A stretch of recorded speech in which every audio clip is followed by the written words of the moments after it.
मेरा नाम आयुषी है, आपके लिए पेपर 1 एंड पेपर 2 कॉमर्स की क्लासेस लेके आती हूँ। हाल ही में अभी कॉमर्स से यूजीसी नेट जेआरएफ क्वालिफाई किया है, ठीक है, और आपको तभी से ऑनलाइन इसी प्लेटफॉर्म पे टीच कर रही हूँ। 1 साल से 1.5 साल से टीच कर रही हूँ बेसिकली, और 1 साल पहले हमने एक चैनल ओपन किया था for commerce, specially commerce spotlight by JRF Adda, और यहाँ पे ही आपकी रेगुलर क्लासेस हैं जो चलती हैं इस चैनल पे और इस चैनल पे, दोनों जगह आपके लिए डबल डबल मेहनत करके लेके आती हूँ, कंटेंट लेके आती हूँ, क्वेश्चंस लेके आती हूँ, डिटेल में हम समझते हुए चलते हैं। तो आप लोग मुझे फॉलो कर सकते हैं। इस चैनल पे आपके लिए रेगुलरली क्लासेस हैं जो अब चलने वाली हैं, और इस चैनल पे तो रेगुलरली 5 PM चल ही रही हैं। तो डबल डबल आपको फायदा हो जाता है। कॉमर्स एंड मैनेजमेंट दोनों ही एस्पिरेंट्स के लिए ये क्लासेस बेनिफिशियल होने वाली हैं। क्लासेस की पीडीएफ कहाँ मिलती है? तो पीडीएफ आपको जेआरएफ एप्लीकेशन पे मिलती है। पीडीएफ के साथ साथ आपको प्रीवियस ईयर पेपर्स मिलते हैं।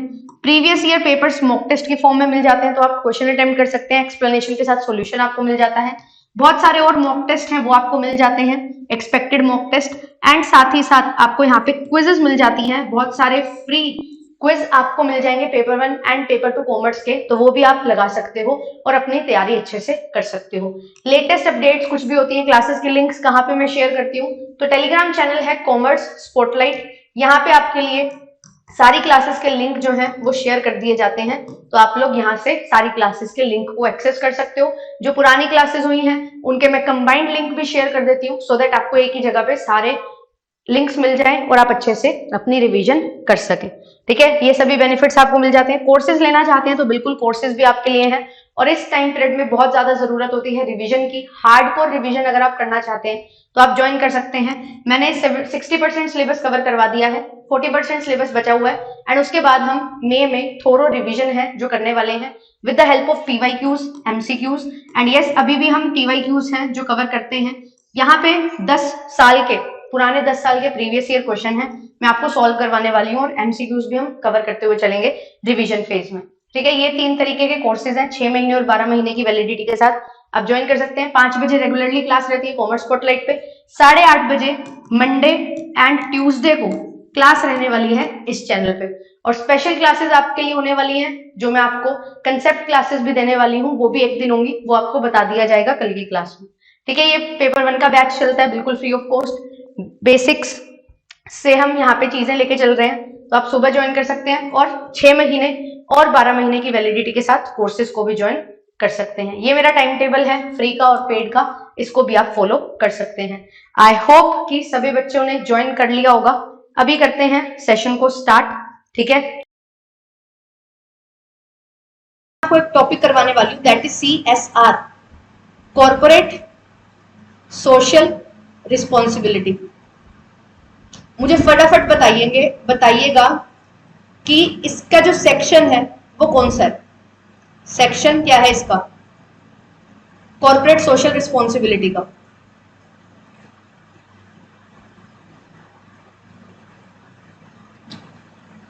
किस सेक्शन के तहत आप इसको पढ़ते हो?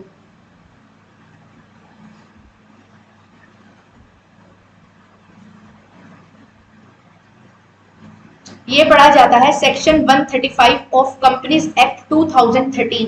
ये इंपॉर्टेंट है, आपसे मल्टीपल सिलेक्शन ऑप्शन में पूछ लिया जा सकता है। कॉर्पोरेट सोशल रिस्पॉन्सिबिलिटी होती क्या है? अगर बेसिक सेंस में इसको समझे ना बिल्कुल आम भाषा में, तो ये एक ऐसी आपके ऊपर रिस्पॉन्सिबिलिटी डाली गई है, क्योंकि डाली गई है मैं इसलिए बोलूंगी क्योंकि इंडिया एक ऐसी कंट्री है जिसने मैंडेटरी किया है कॉर्पोरेट सोशल रिस्पॉन्सिबिलिटी को, कि आपको कुछ कंडीशन दे दी, अगर आप उन 3 कंडीशन में से एक भी कंडीशन को पूरा करोगे ना, तो it is mandatory for you कि आपको कॉर्पोरेट सोशल रिस्पॉन्सिबिलिटी के तौर पे कुछ ना कुछ अपना प्रॉफिट का परसेंटेज है जो देना पड़ेगा। ठीक है, वो डिफाइंड है। इंडिया एक ऐसी कंट्री है जिसने मैंडेटरी किया है इसको। कॉर्पोरेट सोशल रिस्पॉन्सिबिलिटी ये होती है कि आप एक सोसाइटी में अपना बिजनेस एस्टेब्लिश कर रहे हो, उस सोसाइटी के रिसोर्सेज यूज कर रहे हो, उस सोसाइटी ने जो चीजें आपको दी है वो सारी चीजें आप यूज करके ग्रो कर रहे हो, तो आपका भी एक कर्तव्य बनता है, एक दायित्व बनता है, एक लायबिलिटी है आपकी बेसिकली, कि आपको क्या करना है, अपनी सोसाइटी को कुछ रिटर्न में भी देना है। इस थीम पे बेस्ड आपको यहाँ पे सेक्शन 135 के अकॉर्डिंग कॉर्पोरेट सोशल रिस्पॉन्सिबिलिटी का प्रोविजन दिया गया है। और ये जो कॉर्पोरेट सोशल रिस्पॉन्सिबिलिटी है इसकी 3 कंडीशंस हैं, और वो 3 कंडीशंस बहुत ज्यादा क्या है, इंपॉर्टेंट है।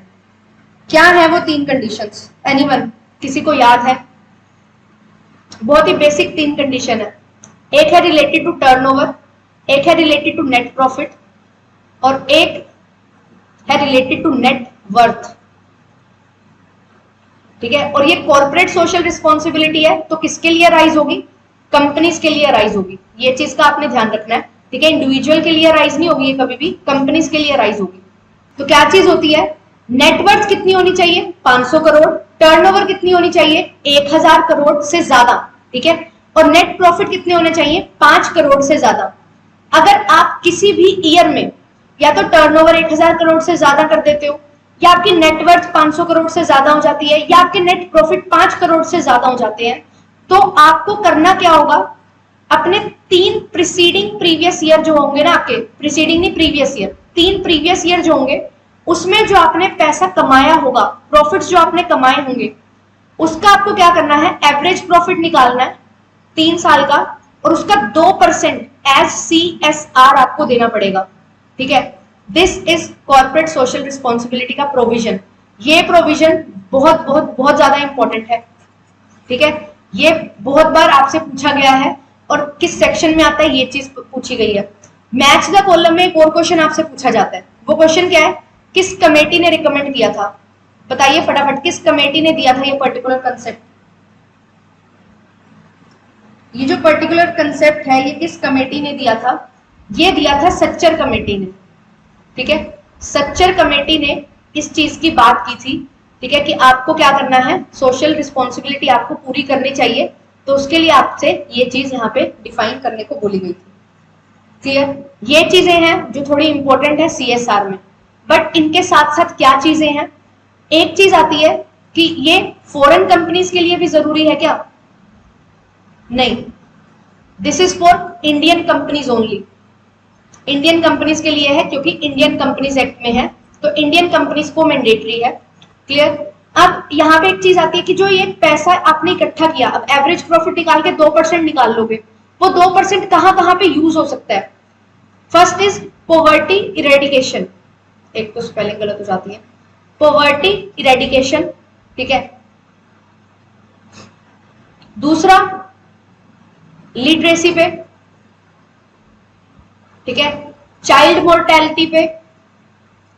ठीक है, जो आपके बेसिकली आप SDG पढ़ते हो ना, SDG MDG, उन पे आप इसको क्या कर सकते हो? यूज कर सकते हो, पॉवर्टी को खत्म करने के लिए, लिटरेसी को बढ़ाने के लिए, चाइल्ड मोर्टेलिटी है इसको खत्म करने के लिए। ऐसी चीजें जो आपके नेशन को बहुत पीछे करती हैं, उन चीजों पे यहाँ पे फोकस करने के लिए बोला गया है, और आपको जो आपका पैसा होगा वो इन चीजों पे यूज करना है। ठीक है, बकायदा एक कमेटी बनाई जाती है, उस कमेटी का ये रोल रहता है कि आपकी जितनी CSR आई है ना, आपको यहाँ पे क्या करना है? उसको यूटिलाइज करना है। आपको एक होमवर्क देके जा रही हूँ। ठीक है, कल की क्लास में मैं आपको बताऊंगी। होमवर्क इस, मैंने आपको बताया कि इसके लिए ना एक कमेटी बनाई जाती है, तो आपको ये बताना है कि इस कमेटी का रोल क्या है। रोल ऑफ CSR कमेटी, ये आपको बताना है, ये आपका होमवर्क है। And this is expected question. ये क्वेश्चन आपसे पूछा जा सकता है मल्टीपल सिलेक्शन ऑप्शन में। ठीक है, आपसे पूछ लिया जाएगा सेक्शन कौन सा है, 135 है, आपको बताना है ट्रू है या नहीं है। कमेटी पूछ ली जाती है, किसकी रिकमेंडेशन पे बना है। फिर इसके बाद यहाँ पे आपसे रोल ऑफ कमेटी भी पूछ लिया जा सकता है। जो CSR कमेटी बनाई जाती है उसका क्या रोल है? उसका ये रोल रहता है बेसिकली कि आपकी जो CSR अराइज हुई है ना, वो आपने कितने टाइम पीरियड में पे करनी है। टाइम पीरियड आपका डिफाइन करती है। अगर उस टाइम पीरियड के तहत आप वो पैसा नहीं दे सकते, यूटिलाइज कर पाते हो, तो आपको यहाँ पे पेनल्टी भी लगती है। ठीक है, तो वो आपको पढ़ के आना है कि क्या चीज यहाँ पे होने वाली है। क्लियर? इसी तरीके से पढ़ते हुए चलेंगे। कल की क्लास में मैं आपको करवा दूंगी, बट आई वांट कि आप थोड़ा सर्च करो और थोड़ा अच्छे से इसके बारे में और पढ़ के आओ। और इसके साथ साथ यहाँ पे एक इंपॉर्टेंट मॉडल है। ठीक है, और वो मॉडल है जहाँ पे 4 मेथड यहाँ पे डिफाइन किए गए हैं। ठीक है, कैरोल मॉडल इसको जानते हैं, कैरल सोशल रिस्पॉन्सिबिलिटी का एक मॉडल है। This model is very very important. इस मॉडल को कर लेते हैं। यहाँ पे 4 लेवल्स आपको बता रखे हैं। ठीक है, ये जो 4 लेवल है ना, ये क्या बात करते हैं? ये बात करते हैं जब आप CSR की बात करते हो ना, ये आपको बोलेंगे सबसे पहले क्या चीज इंपॉर्टेंट है आपके लिए। सबसे पहले किसी भी बिजनेस के लिए इकोनॉमिक लेवल पे अच्छा स्ट्रॉन्गली खड़ा होना इंपॉर्टेंट है। ठीक है, आप CSR की बातें तो कर रहे हो, बट आपके लिए बहुत ज्यादा जरूरी है कि क्या आप इकोनॉमिकली साउंड हो, क्या आप अच्छा पैसा कमा पा रहे हो। अगर आप इकोनॉमिकली साउंड हो तो फिर दूसरी बात ये क्या बोलते हैं, दूसरी चीज ये बोलते हैं कि आपको क्या करना है, लीगली भी साउंड होना है। जो आपकी कंट्री में, जो आपके नेशन में लॉज एंड रेगुलेशंस हैं, उनको आप अच्छे से फॉलो करो। इकोनॉमिक हो गई हो, अच्छी बात है, प्रॉफिट अच्छा कमा रहे हो, देन लीगल होना भी जरूरी है। देन इसके बाद ये बात करते हैं एथिकल होने की, उसके बाद आप एथिकल होइए। फिर इसके बाद फोर्थ लेवल और टॉप मोस्ट लेवल आता है फिलैंथ्रोपिक। ठीक है, फिलैंथ्रोपिक क्या है, ये जो CSR है, दिस इज फिलैंथ्रोपिक एक्टिविटी। ये इकोनॉमिक सेंस, लीगल सेंस और एथिकल सेंस में आप पूरी नहीं करते हो, ये फिलैंथ्रोपिक एक्टिविटी है जब आप किसी चीज के लिए एक समर्पण की भावना से जब काम करना स्टार्ट करते हो, दैट इज CSR। ठीक है, तो ये 4 लेवल डिफाइन कर रखे हैं। आपसे क्वेश्चन पूछा जाता है कि ये 4 लेवल किस तरीके से है, तो एज इट इज आपको याद रखने हैं, ELEP इस तरीके से आपको याद रखना है, और इसमें क्या क्या चीजें हैं ये चीजें आपको याद रखनी है। ठीक है, तो एथिकल होना बाद की बात है, सबसे पहले इकोनॉमिक होना बहुत ज्यादा जरूरी है किसी भी बिजनेस के लिए। अगर आपको सर्वाइव करना है तो आपको इकोनॉमिक होना पड़ेगा। अगर आप इकोनॉमिक ना होके पहले ही फिलैंथ्रोपिक की बात करोगे, ये पॉसिबल ही नहीं है। जब आपके पास खुद के पास पैसा नहीं होगा तो आप कैसे किसी की हेल्प कर सकते हो। तो इकोनॉमिक होना जरूरी है, फिर लीगल होना जरूरी है, देन एथिकल होना जरूरी है। What is right and what is wrong का डिस्टिंक्शन आपको करना आना चाहिए। फिर उसके बाद फिलैंथ्रोपिक एक्टिविटी आपकी यहाँ पे क्या होती है, अराइज होती है, जिसमें हम बात करते हैं कि आपको कॉर्पोरेट सिटीजन हो, जो आप कॉर्पोरेट कोई अराइज होती है ना CSR, तो एक अच्छा कॉर्पोरेट सिटीजन आपको यहाँ पे बनना है। क्लियर, आई होप ये जो पर्टिकुलर कंसेप्ट है आपको अभी क्लास में याद हो गया हो, और अभी क्लास में ही याद हो जाना चाहिए, बस रिवीजन करनी है अब आगे। ठीक है, तो देखिए इंटरनेशनल बिजनेस में आपके पास 2 तरीके की थ्योरीज होती हैं। फर्स्ट इज क्लासिकल और कंट्री बेस्ड थ्योरी हम जिसको बोलते हैं, एंड सेकंड होती है आपकी मॉडर्न, जिसको हम फर्म बेस्ड थ्योरीज के नाम से जानते हैं। तो आपके पास 2 तरीके से डिवाइडेड हैं थ्योरीज, जो क्लासिकल थ्योरीज हैं और एक मॉडर्न थ्योरीज हैं।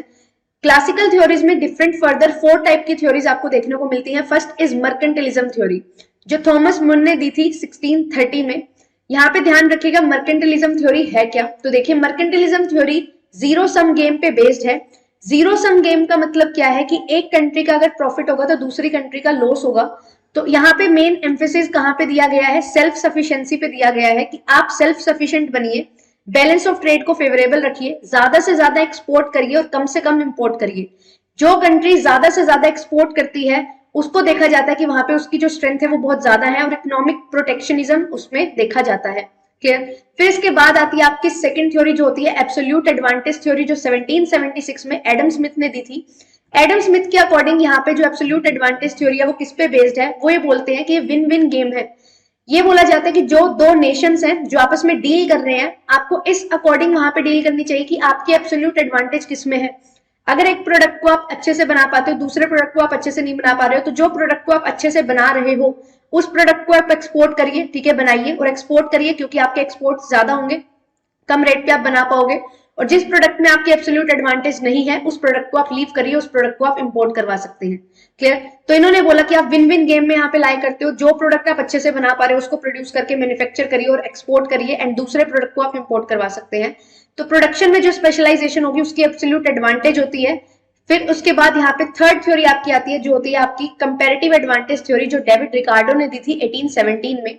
कंपैरेटिव एडवांटेज थ्योरी के अकॉर्डिंग इन्होंने क्या बोला है कि आपकी जो थ्योरी है एब्सोल्यूट एडवांटेज थ्योरी एक पॉजिटिव सम गेम है।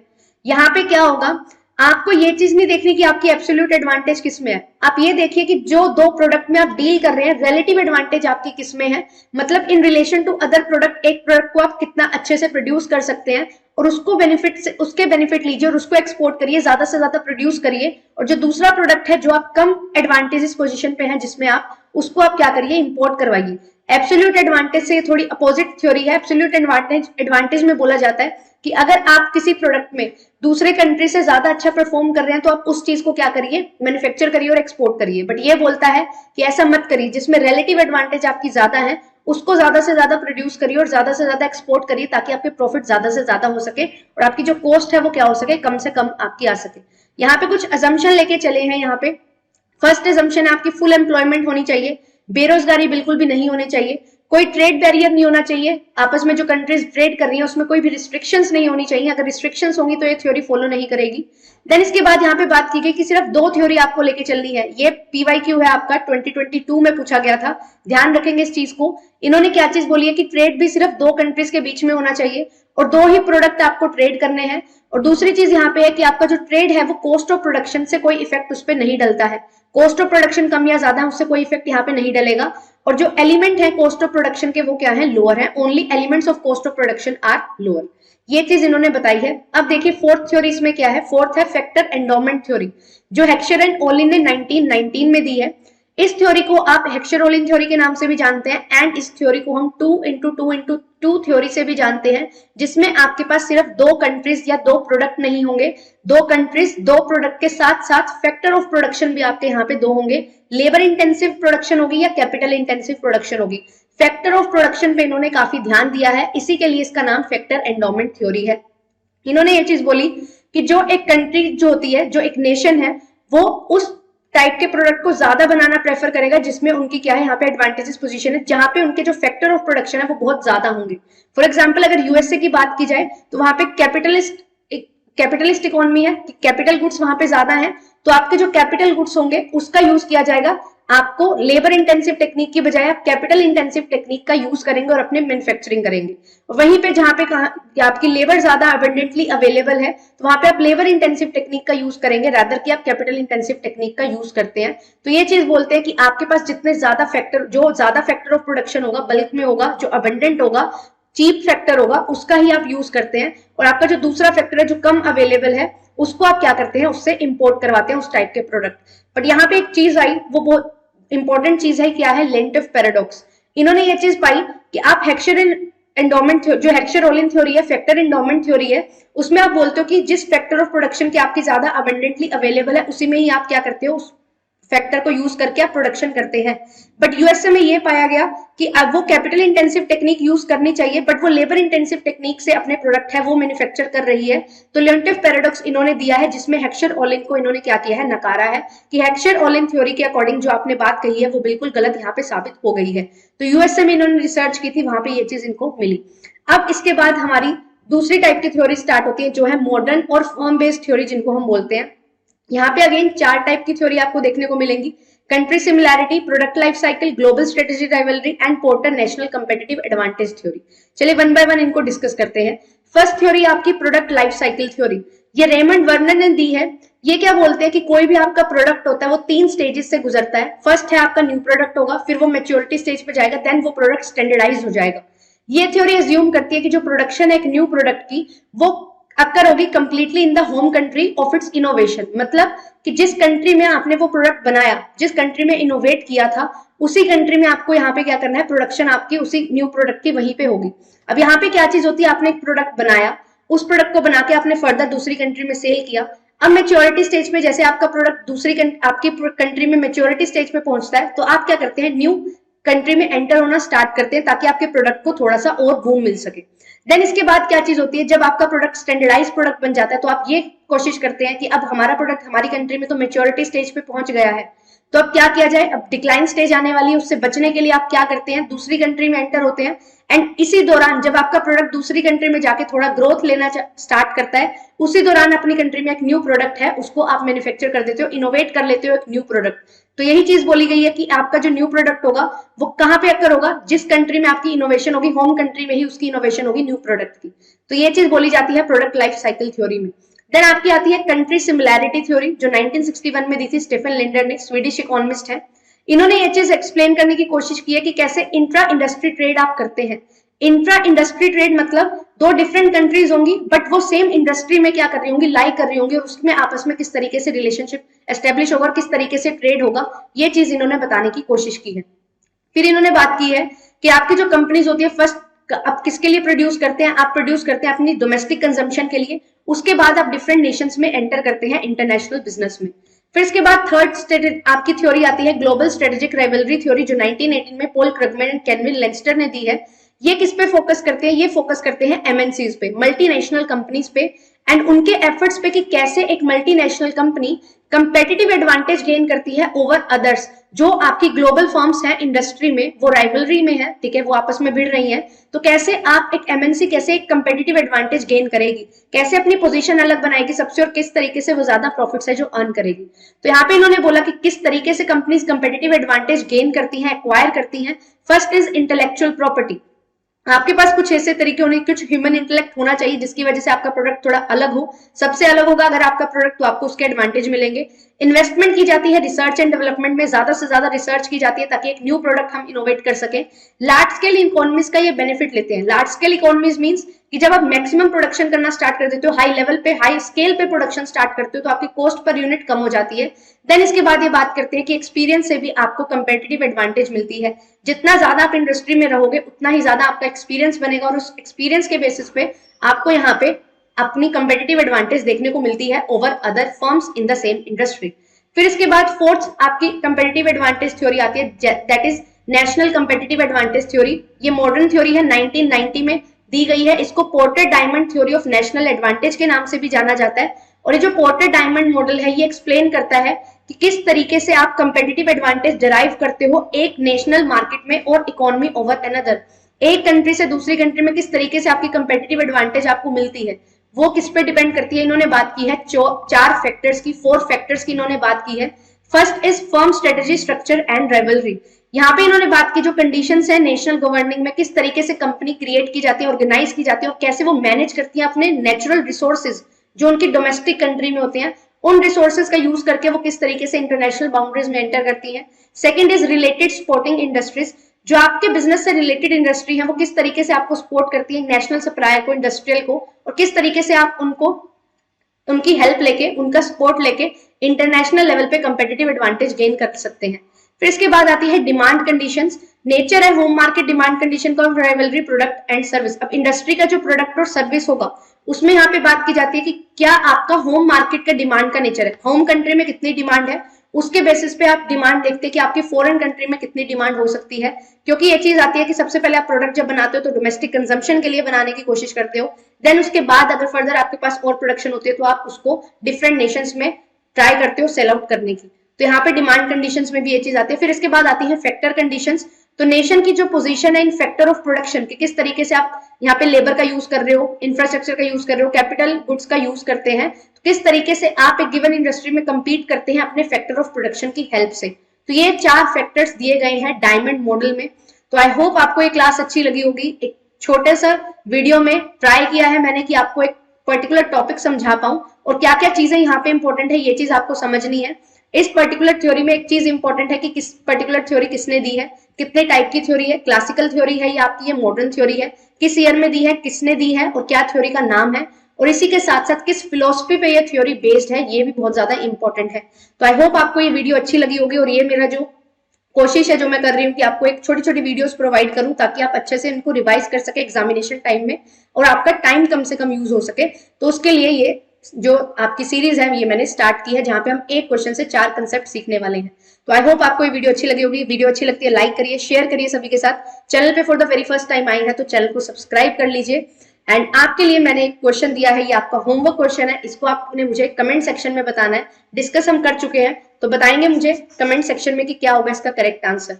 ठीक है, थैंक यू सो मच। मिलते हैं आपसे नेक्स्ट वीडियो में। Stay tuned. Thank you so much.